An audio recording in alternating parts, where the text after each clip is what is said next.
One of the most popular NFT pages on Instagram was recently banned for good, and we're going to talk about why in this video. If you are new around here, this is Social Token News, where we go over all things social token, NFTs, and crypto related. So the Instagram account was actually called NFT. They own the handle NFT, and they almost had 2 million followers. They had Mark Cuban among their investors. So they really had a lot of steam behind them, and they were growing very quickly. We would even pull different articles and things off of there and talk about them on our show. But they recently got banned for good in Instagram sites that they were taking payments from different crypto projects, and they would not say whether that was sponsored or that was an ad. They would just kind of post about the project as though it were organic. So that's, look, Instagram has their own platform. They can say what the rules are on their platform, and if NFT doesn't like it, then, they can't use that platform anymore. So what this goes to show is a couple of things, though. One, whenever you're buying NFTs or social tokens, or you're claiming airdrops, you're clicking on emails or whatever, make sure they're from a trusted source. So people could have been buying these NFT projects on the Instagram NFT page, and they could have gone through a rug pull where the people who owned a lot of that currency or of that NFT, they quickly moved all their money out, and the other people who bought in at highs sometimes could lose 50%, 75%. You might even lose 99% of what you had before. So you always want to look at the utility of the project, meaning why are people actually going to use this? Like, just because everybody else is talking about it or just because everybody else puts their money there does not mean that has actual utility. So we can point to the biggest Ponzi schemes of all time, things like Bernie Madoff, where you did have billions of dollars under management. So there was a lot of money in there, but the money wasn't doing anything.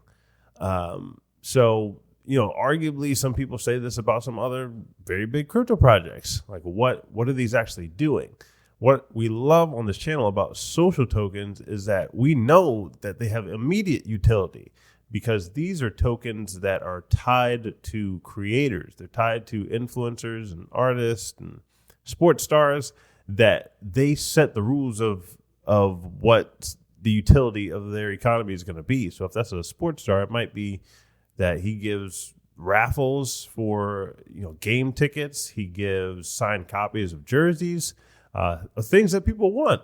Now, it might not be that 1 million people want it or 5 million people want it for a single influencer, but if you get them all together, like is on rally.io, and you place them all in one marketplace, then that idea can have a lot of utility. So it's the same idea or concept with an NFT. If that NFT is only, hey, I like this picture, yes, you can get a buyer on that. You can have a small marketplace of buyers and sellers, but if it doesn't go beyond that, of like, hey, what is this thing going to do whenever I buy it? Eventually that's going to run out. So it's kind of like the .com bubble, where the internet was a really good idea. NFTs and social tokens are a really good idea, but if they don't have the utility in them, those projects are most likely going to burn out. Like, give them enough time and they'll burn out. So you want to look for ones that have good utility and that you think people will use for years to come. So if that's an athlete, you want to pay attention to what they're posting on social media. You want to pay attention to how their career is going. Did they give any commitment of saying that, I'll give 5% of my yearly income or whatever sponsor money I get or whatever to my coin community, or give this to my NFT community? Or is it just a cool picture? Again, nothing wrong with a cool picture, but you need to think long term, like, hey, what is this actually going to be worth? So some, baseball cards, basketball cards, whatever, are worth a lot of money. But if they have an actual utility built in with them, that's going to be that's going to make them be worth a whole lot more. So nothing in this video, as always, is financial advice. Please do your own research, get financial advice from a licensed financial advisor. But when you're doing that research, these are a lot of good questions to ask. So we will catch you guys in the next video.